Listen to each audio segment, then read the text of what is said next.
I'm with the City Attorney's Office. I'm a Deputy City Attorney in the Labor Relations Division.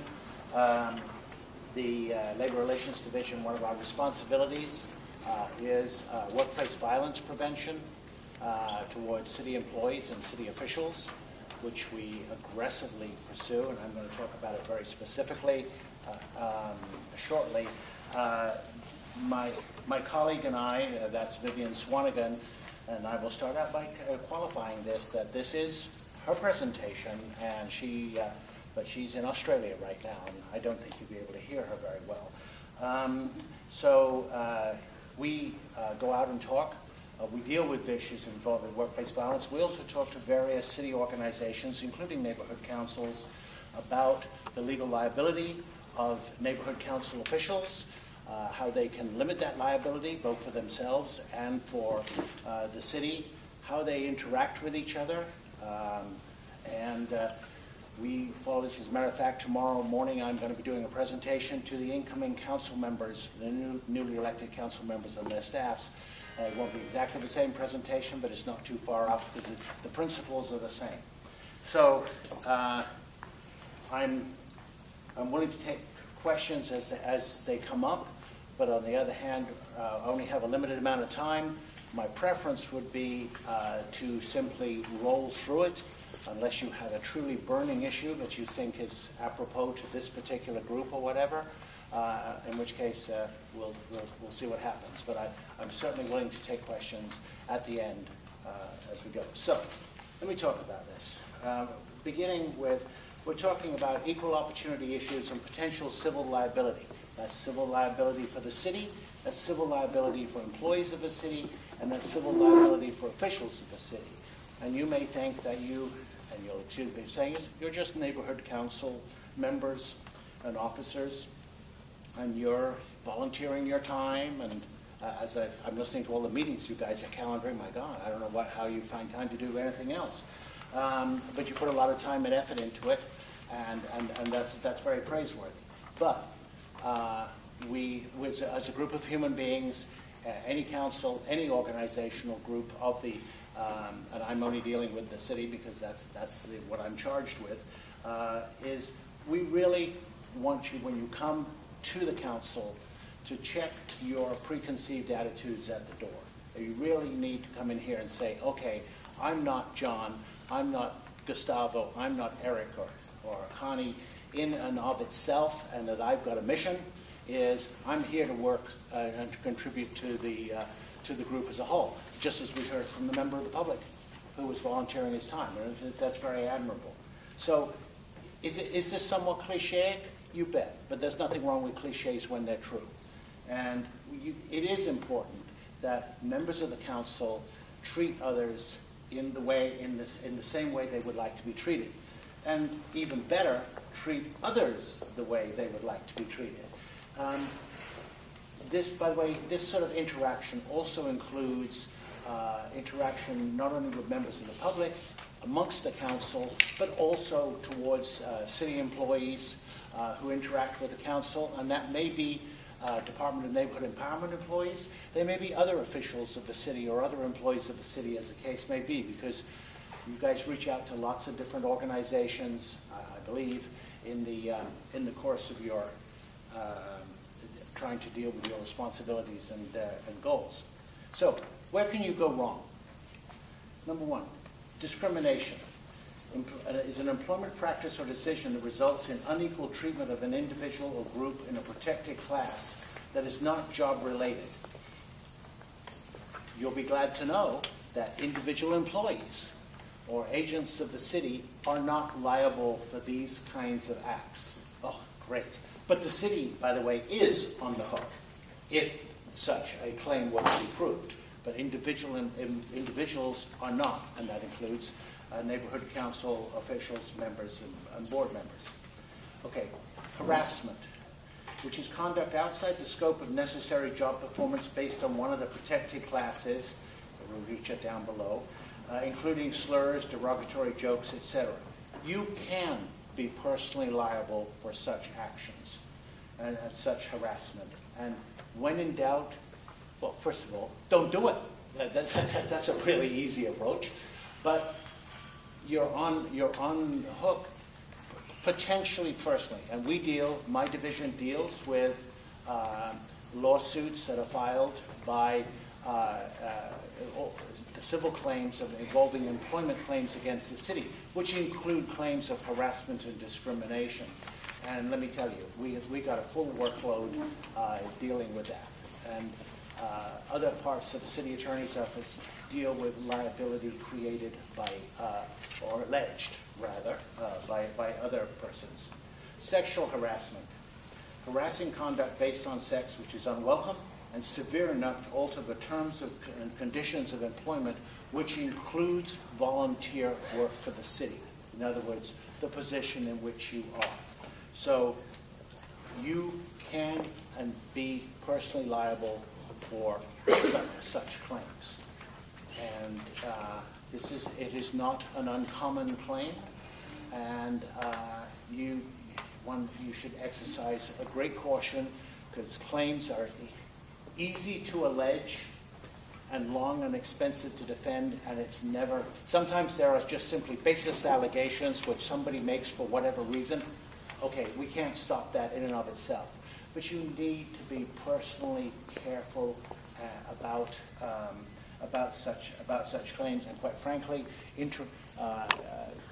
social interaction between board members that is over and beyond the board's business. You simply have to treat it with some caution and make sure that everything is totally above and beyond reproach, and is not capable, even if you have no intention of creating a situation, that it may not be taken as such by another party within the board. I just recently have been dealing with a situation involving the classic where employees went out after work to a bar. And what did they do in a bar? They got drunk, or some of them did, and some interaction occurred which was extremely hostile, extremely concerning, and things just went south in a big way. Not the first time I've had to deal with legal situations like that, and again, caution urgent, partly because we, as the city of Los Angeles, everybody thinks that the city is a cash machine, an ATM, and if they create a lawsuit, that somehow they'll get paid off. That is in fact a misperception, and in fact the city attorney's office has a pretty darn good record of defending the city against baseless lawsuits. But it's very expensive, it's very time consuming, and it can lead to a great deal of distraction in one's personal life. So, retaliation. Taking negative action against someone because they have complained of discrimination or harassment based on a protected class. Personal liability is also possible here, so avoid it. You don't know whether or not a court is going to find you personally liable. So, again, in a group of people, one person may say of another, I think you did this, I think you did that, and say, you know what, and so I don't want you to be on the, I want you off the board, or I want you, you're not going to be on the committee anymore, or some combination of things in which negative action occurs because of a perception that somebody has in fact complained. Whether the complaint is valid or not, if the action is taken, then there's a potential for liability. So you want to be cautious, you want to be careful. None of this is going to limit you in terms of operating as a board member or a committee member, performing your due roles as I think you perceive them. Who's protected? There is a laundry list here of 14 classes that are protected classes that are covered by FEHA, which is the California Employment is Discrimination Statute, the Fair Employment and Housing Act, and by city policy we actually go beyond FEHA in a number of cases. So they're all listed here, and race, color, national origin, ancestry, marital status, sexual orientation, gender, sex, including pregnancy and lactation, gender identity, religion, creed, mental disability, age, physical disability, and medical conditions, which includes AIDS or HIV status. And by the way, some of the most interesting situations from a legal point of view arise where someone is perceived as having AIDS or HIV status, whether they do or not, and that certain things happen to them or are said of them because of the perception. So there's the bottom line here is whatever it is, don't do it. Now I want to talk about something which is very close to my heart, which is maintaining a civil environment. One of the things that we want to do is we want to distinguish between what we call the serious and the seriously annoying. There are people, and I presume that most, if not all of you, have jobs at other in various organizations, and there are people who are just a little odd. Yeah, it's part of the human condition. And you have a lady who talks to her plants when she waters them at the desk, or whatever it may be. These can be somewhat annoying. Or as a woman did several years ago, she was on the other side of a module, and she used to sing while she was working at her computer, and not very well, I may say so. So it's annoying, but it's not the kind of activity which, in and of itself, will cause someone to be concerned for their safety or to feel threatened. It may be something that needs to be addressed in some low-key fashion. But something serious would be if the lady who's watering her plants starts talking about coming to work with a gun because she really doesn't like the way people are glaring at her plants in some fashion, or various combinations. You smile, but such things, unfortunately, can and do happen. So that leads us to a discussion of workplace violence. What is workplace violence? And for the purposes of this discussion, the workplace here is this neighborhood council, its meetings, and the environments. No different than if this were General Motors and we're all sitting here in an office environment. It's the same thing for that. So when I say workplace, I mean neighborhood council, city offices, city facilities, etc. Okay, workplace violence can be two different things. It can be actual violence. Somebody punches somebody out. Somebody takes a shot at somebody. Any number of physical things in which there's actual violence. Not very common, but, I mean, in greater society, yes, but in the workplace, not so much. We read about really terrible things that have happened, but in the city, we've had multiple homicides actually at the workplace over the last 10 years, despite our efforts to ameliorate the situation with training and so on and so forth. So there may be actual violence, or there may be a credible threat of violence. Credible means not, oh, I'm afraid because Connie looked at me sideways one day. Sorry, I didn't mean to pick you out, but but you're right there, and I'm really afraid. Well, come on. It's going to take more than that for a reasonable person to be concerned. Or there can be what's called a course of conduct, and a course of conduct is two or more things, two or more actions that occur in sequence, which would cause a reasonable person to be afraid. The classic example is stalking. Every time you get up, the guy's across the street staring at your front door. Okay, and, they don't necessarily have to be saying anything. They don't necessarily have to be doing anything violent, but they are. But you're concerned because this is not normal activity, and the standard would a reasonable person think that this is behavior which could cause them to be afraid? And the other component of this is there has to be a nexus to the workplace. Nexus is a connection to the workplace. In your particular situation, the nexus is not the North Hills, excuse me, is this neighborhood council, and that's the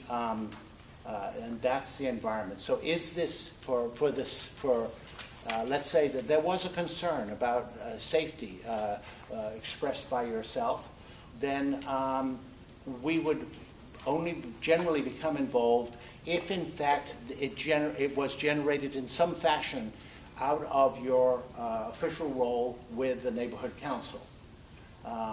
If it was a private, sometimes private domestic matters unfortunately penetrate the workplace or the council. It's possible, but as a general rule, that's not something we would necessarily be involved with.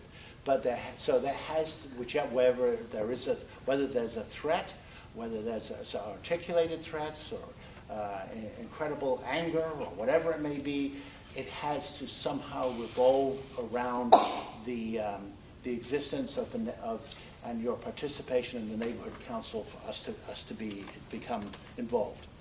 And there are both internal and external areas of workplace violence. Internal means that there is an issue that is between two members of the neighborhood council, one being the aggressor and one being the victim, or it could involve relationships, adverse relationships between neighborhood council and other city employees or other city officials. In other words, one way or another, it's within the city family. Those are internal issues. External issues is when there's somebody completely external to the neighborhood council who, in some way or another, is threatening or is perceived as threatening to one or more members of the neighborhood council. And while it is relatively rare in the neighborhood council world, in the larger political role that we also deal with at the city council level, where there's a much greater degree of public perception and a lot more issues being dealt with, that the external individuals, whether they are rational or not, can arise and have to be dealt with in either civil or criminal matters and means. So again, it can be inside, it can be from the outside. The city has a workplace violence policy. We have a very sophisticated and advanced workplace violence policy. I did not bring copies with me because I didn't want to kill any more trees, but if you go on the city website to the personnel department and look under personnel policies, there's a drop-down menu with the city workplace violence policy, which is about 8 pages long. And our workplace violence policy is zero tolerance. I mean zero. We don't go, oh well, you know, they're mechanics. One of the great myths is, well, that's the way we talk in the shop. You know, to me, it is the same standard whether you wear a suit and are dealing with bank drafts, or whether or not you're welding mufflers in the police repair shop, and anything, or working out on street services. It doesn't matter. The standard is the same. So, and the city workplace violence policy addresses that in some detail. But some extracts of it which are relevant are, what are the behaviors covered by the city workplace violence policy? Violent physical acts, okay, we've talked about that. Direct or implied threats to do harm to personal property. And those can include conditional threats. You know, if you bring up that issue about the whatever one more time, I don't know what I'm going to do. That's pretty veiled, but it might mean something. It depends on how a lot of things depend on context. It depends on the way in which they're said, how close you are, how loud you are, etc. And certainly, we've had people who go much further and say, and make it really explicit, is you'd better watch your back, etc., etc. So direct or implied threats to do harm to personal property. That's a really nice car you have. Boy, it'd be a shame if somebody scratched it. Verbally abusive or intimidating languages or gestures. That can be just simply, in some cases, just literally staring somebody down, or as it's referred, I don't know if you've heard the phrase, mad dogging somebody, where you are just giving them the evil eye over long periods of time, it can be very uncomfortable, and it can be perceived as threatening. Threatening, abusive, or harassing communications of all kinds. I don't know what it is about email, but I do know that when most people put their fingers to a keyboard, their brain disconnects. And especially if they're worked up about something, they let fly. And we actually have a habit in our office that when we're sometimes dealing with really difficult things, is we'll actually read each other's emails before we send it. Not because I think we would send a harassing or intimidating email, but the way you send an email may not be perceived by the person getting it in the same way that you intended it, because there's no inflection. For instance, we generally consider that things that are written with all caps are the equivalent of shouting. Anytime I see an email that doesn't have any paragraph breaks, that kind of implies that somebody's, generally speaking, really either can't hit enter or they are really, really ramped up. Either way, it's concerning. Communications besides email, there can be communications via Facebook, voicemail. The ways in which people can communicate seem to expand all the time. Twitter, personally, I think various kinds of these electronic communications are the work of the devil, but particularly because they allow people to send a communication without having to look the individual in the face. And I think it allows them to say things that they wouldn't otherwise say. So I really urge you, and I've actually dealt with some of this in a couple of neighborhood councils, and certainly in a much wider realm of the city, is think before you hit send. There are ways to say it and ways not. And you do yourself nor the council any favor if you add that a couple of extra things. And by the way, there's also, once you hit send, it's there forever. Don't believe it can be deleted, et cetera, et cetera, et cetera. It's somewhere, maybe in the National Security Administration, I don't know, but wherever it is, it lives, and can be recovered. We've actually, had people who attempted to basically defrag their hard drive in order to conceal various things, and you'd be surprised what people can put back together. I had somebody put together a laptop that had been sitting in a river for 3 weeks, and they were able to put the hard drive back together, which I thought was pretty incredible. Okay, unauthorized possession of a weapon at the workplace. I'm sort of hoping you guys aren't packing, but this is America, and there are a lot of guns around. Some of them are registered, many are not. The city has a zero-tolerance policy with regard to weapons, with the exception of peace officers who are authorized to carry them. That's it. So we've had individuals who have come to work and said, and I'm going on to the shooting range after work, so I left my rifle or my guns in the trunk of the car. No. I mean, we may not know it at the time, but under certain circumstances it does come out, especially when somebody gets really annoyed and says, you know what, guess what, Jim, come on out. Opens the trunk. See? You're really annoying me. I'm not saying anything, I'm just saying you're really annoying me. These are real life stories. So do not bring weapons. And that doesn't just mean guns, knives, spears. I had a case involving an employee who was in a van pull from a work site way in the southern part of the city to Lancaster. A lot of these stories involve Lancaster for some reason. And they had a van pull. So every day he'd get in the van pull to go home, and he brought with him his crossbow. And I mean a full-on big hunting crossbow. And about 2 miles before they got home, they'd stop the van. Everybody goes, phew, and he gets out of the van and jumps over a fence and goes deer hunting on his way home. He said, no, you can't have that. That is a lethal weapon, just because it doesn't have gunpowder in it. And so no crossbows will work, just in case you have any thought of it. Destructive or sabotaging acts against property, that's car damage. The classic example there is keying a car or something of that nature. We've had situations where we've had very angry members of the public. Animal rights in particular generates an incredible amount of emotion.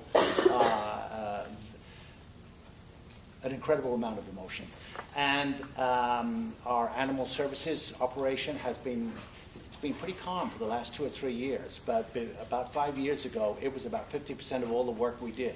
We've had homes vandalized, cars vandalized, and when I say vandalized, I mean really serious. I mean like set on fire. And so there can be, people can get ramped up. I sincerely hope that that's not an issue here, but nevertheless, engaging in a pattern of unwanted or intrusive behavior towards another, that's intended to be stalking, and violating a restraining order, which hopefully we don't have. Signs that we look for, and one of the things is, as I read these, people go, okay, well, I'll hold that for a second. Unusual changes or deterioration in regular behavior. Withdrawal from others. Well, you know, he used to be a really nice guy and he talked a lot, but now he doesn't talk anymore. He just sits over in the corner and he's coming to work wearing all black outfit. You go like, really? And he didn't get a promotion. You know, let's put those together. Increased irritability or expressed feelings of victimization. I wanted to be the vice president of the council, and I got beaten out, and I think it's really wrong, and I think that it was fixed in some fashion, and I'm going to try and do something about it, possibly. Very belligerent or defiant behavior. Harassing or abusive language or indirect threats. Again, so that you don't know what I'm capable of. Paranoid language or actions. Everybody's out to get me in some fashion. And fascination with weapons or acts of violence. That doesn't mean that if you, in and of itself, that if you subscribe to Soldier or Fortune magazine, that we need to be afraid of you. But sometimes people say, you know, did you read about the guy who was the shooter at you know, so-and-so university or something? Boy, he really used the wrong gun. I mean, we can get, they'd only had 10 bullets in the clip. Are you kidding me? If he'd had 30 bullet clip, he could have really done some extra damage.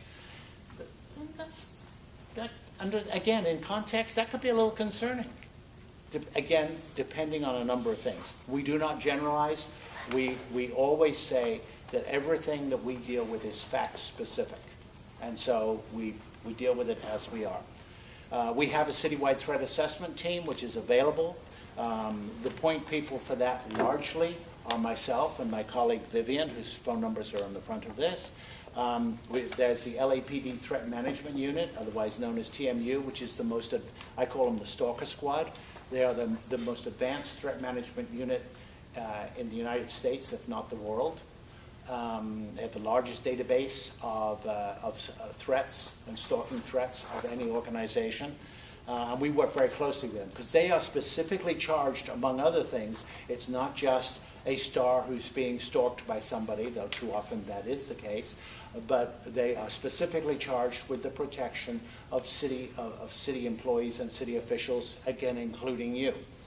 We have an occupational health services group who provides some counseling support. Our personnel department probably doesn't really reach you.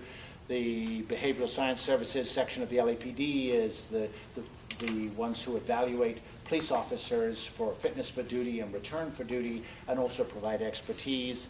And then we have a whole variety of mostly LAPD's now called the Security Services Department, which coordinates LAPD's work with the with city offices. Again, so we want you to distinguish between the serious and the seriously annoying. We don't say don't call us if somebody is annoying in and of itself, because you don't really know. But we want to try and distinguish what's really serious. So, are you dealing with somebody who's just having a really bad day? Is this a one-off of some sort? Doesn't necessarily excuse certain actions and certain behavior. But there's a big difference between someone who does this all the time. Is you can't get a phone call from that person without it being a really, at minimum, an unpleasant experience. Or you can't have a conversation or whatever. Or is it just, you know, hey, as it were, you came home and things were really bad and you just kind of went off a little bit. Doesn't, again, I'm not saying it would excuse violence or anything like that, but people do have emotional swings. Because eventually, the person who's having a difficult day may well respond to some low-key approach. We do not expect you to be a psychiatrist. I'm not a psychiatrist, or a counselor, but I think there's a certain amount of human interaction that can occur that can bring somebody, reel them back in from a bad day and diffuse the situation. The behavioral researchers have identified and cataloged many types of difficult people, but they can be generally categorized under two main categories: aggressive types and passive types. And aggressive types are, gee, guess what? Intimidating, pushy, controlling, abrupt, abusive, argumentative, hostile, manipulative. And these are obviously very unpleasant characteristics for you to have to deal with. And one of the ways we try to deal with them is not allowing them to bulldoze you, but at the same time, you can't fight fire with fire. There's a point at which you can say because all that does is just increases the anger, it increases the emotional electricity, and possibly increases the danger. And then there are passive-aggressive individuals who want attention and want acceptance, and they're just using innuendos and sarcasm and sort of not exactly a double entendre, but what they're doing, they're saying things in such a way as to maybe to get your goat without actually saying anything that's explicitly aggressive or unpleasant. And with that is, you simply have to be direct with them, and you have to reward positive behavior with a positive response. If this sounds a little pop psychology, you're right. I get it, but you know what? Again, the fact that it's cliche doesn't mean that in fact it's not true and that it doesn't work. So in any group dynamic, that's part of what's going to go on and part of what you want to try and deal with. And you can also be dealing with aggressive passive people who, boy, they're doing both here, and avoidant passive who want to stay away and they don't want to become involved. So the bottom line here is part of really trying to involve, especially with a group like yourselves, which is diverse in nature, diverse in personality, diverse in background and skills. Our general tips is let's take a moment at the beginning of each meeting to greet the peers and stakeholders and to ask how they're doing. And I saw a lot of that going on today, with people shaking hands and how you're doing and so on and so forth, and what's been going on. And obviously, that's part of creating some respectful group context. You can't change difficult people yourself. They are who they are, but they somehow you have to work on dealing with it to the extent that you can. And you can try different ways of responding to individuals that you think you're having trouble relating with. Is play with something else. Try humor. Try something else. It may not work, but you get bonus points for trying. And the other is don't take the difficult person's behavior personally. It's not about you. It's about them. It's about how they're acting. And at some point, they have to take responsibility for their actions, not yourself. And then we come to setting limits with difficult people if they become abusive.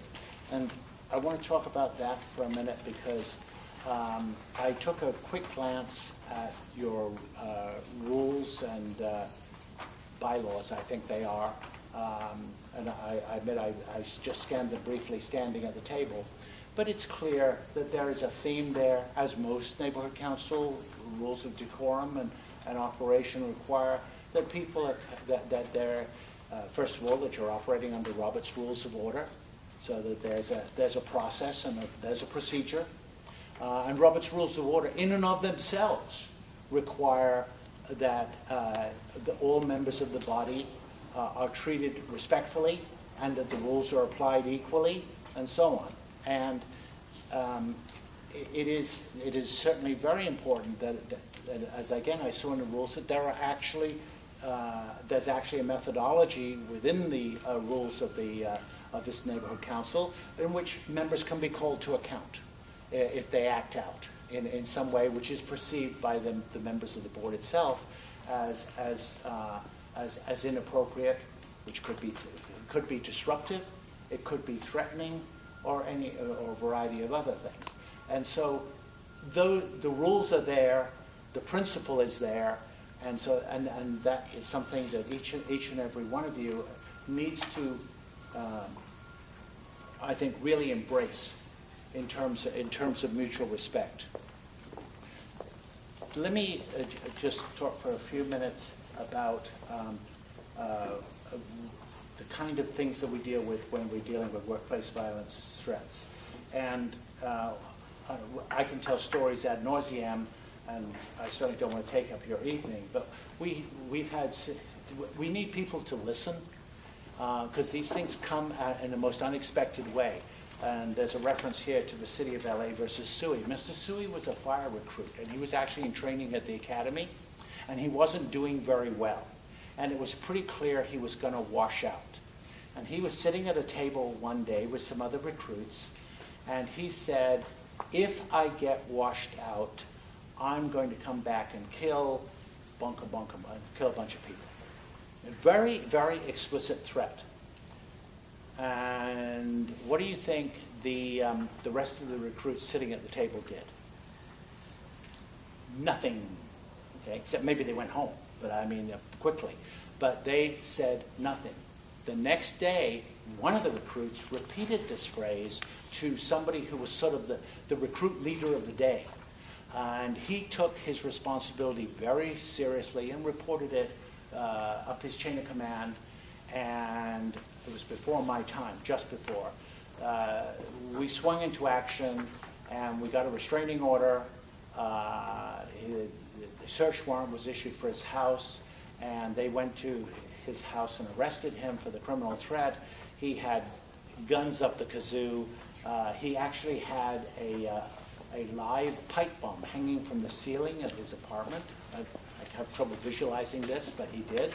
And they detonated. They couldn't get it out of there safely, so they detonated it in place, which I call the LAPD's version of instant home improvement. And so we've had very real situations, and we do have the capability of responding if needed. But again, this has to be it has to have a nexus to the workplace for us to seek a temporary restraining order. Something we do, I went back and did some research the other day, and in 8 years, I've done about 250 restraining orders protecting city employees and city officials. Interesting enough, do you know how many in that course of time this County of Los Angeles has obtained, as best we can tell? 0. That's the one. I'm not saying the County of Los Angeles is a more dangerous place to work, but it's very peculiar. I don't understand it, quite frankly. But what it does tell you is that we are very, very aggressive about protecting our officials and our employees from possible threats. And that's a good thing, especially when you're a city official like yourself. We have to have a threat of future harm. If people just get into it on the spot, it may be a criminal thing unto itself, but there has to be something extra for us to get a restraining order to say, and we think it's going to occur in the future. There has to be an intent to cause fear. You don't have to have the intent to carry it out. The example of that was I was sitting in court one day, and some other people were doing, and this guy had driven up in front of somebody's house, and he had a holster for a pistol, and I call it the Canadian Mounties holster. It had a leather flap over it, so you couldn't see the butt of the gun inside the holster. And he had it on his dash. And he was waving it around at the person he was trying to frighten. And the judge said to him, oh, no, he said, Your Honor, I couldn't have done anything because there was no gun in the holster. So the judge said, then why were you waving the holster? He said, because I wanted to frighten her. Bingo. He had the intent, but not the capability. About fell off my chair. And it has to be a reasonable person standard. There has to be actual fear, and it has to be something which a reasonable person would be concerned about. And in that particular case, we go out and obtain a temporary restraining order. That temporary restraining order is good for 3 weeks, and then there's a full-on hearing, evidentiary hearing before a judge, in which they hear the response of the respondent, the person who's being restrained, and the judge makes a decision. We have almost not quite a perfect record, but pretty close. We're probably about 98% on obtaining 3-year restraining orders. And let me tell you, you do not want to have, all of things being equal, a restraining order on file against you. Not only does it mean you may not own firearms for at least certainly for the 3 years, but if you're stopped on a traffic stop, it pops up. It's in CLETS, which is a statewide registry, a criminal registry. It pops up, and the officer will inquire further, et cetera, et cetera. And frankly, it can dog you the rest of your life. It's not criminal, but it's quasi-criminal. So it's a very effective weapon, or tool rather, for us to use. But we try to only use it obviously when it's appropriate. If actions exceed the civil, they can invoke Penal Code 422 as criminal threats. Is the most common thing that it can be charged with. Obviously, gun and weapon charges, depending. We just found somebody who city employment didn't know about him too much, and he turned out he owned about something like 20 illegal AK-47s, which of course has some concern. There are also annoying phone calls. Annoying phone calls and annoying phone calls and electronic communications of any kind can also be criminal. It's not just phone calls. It can be emails and other forms of electronic communication. And obviously assault and battery, God forbid that there's actual physical violence. We are here to respond to your concerns, and we invite you to call us if there is something that you need to reach us about. But we are not a substitute. If for some reason you were in some imminent threat situation, then your recourse is 911 because that's the way you get obviously an instant response. A couple of concerns about public speech in the public environment, and this is not intended to be a little presentation on the Brown Act. I leave that to Darren and Lois and company to talk to you about. But a couple of things that can generate friction within a neighborhood council is obviously you're entitled to tape record a public meeting. You're entitled to videotape it, but not private meetings. And if there is an expectation of privacy, and again, that is fact dependent, then a surreptitious tape recording may in fact be a violation of the penal code. So it's you and I wander away and we want to have a talk about something, and I've got a recorder running in my pocket, which I don't tell you about. California is a two-party state, the recording of telephone calls. There's a reason why that recording says, oh, we're recording this thing for quality control. Yeah, right. It's a way of politely telling you that the call is being recorded, and by your continuing the call, you're consenting to it. So again, unilateral recording of a telephone call, of a telephone communication without telling the other party is a violation of California law. It is true that in a public environment like this, you're going to have members of the public, not like the gentleman tonight who just came up and spoke about his desire to work with your council, but you may have stakeholders or board members who may speak in an entirely different and more aggressive fashion and be really upset about something. And sometimes people are really upset. But, and it is, again, fact dependent, there's a line that you can cross, and that we hope doesn't get crossed. And if it does get crossed, then we want to know about it. And that is when somebody reaches thing that there is a feeling that you're being threatened, and the person has some intent of carrying it out in some, whether specific or undefined fashion, and that's not free speech. That simply isn't. And if you, as council, as members of this council, were the victim of that or the object of it in some fashion, it's not something you have to take. We're not saying that, oh, just because Hugo raised his voice and said, you know, I'm really upset about the fact that you guys aren't worried about the street light. No, we're not talking about that. But I could go a lot further and say some things, and you go, oh, wow. My criteria is very simple. If the hairs go up on the back of your neck, then we want to hear about it. That's about, we call it ringing the bell. That's the criteria. Is that very non-specific? Yes.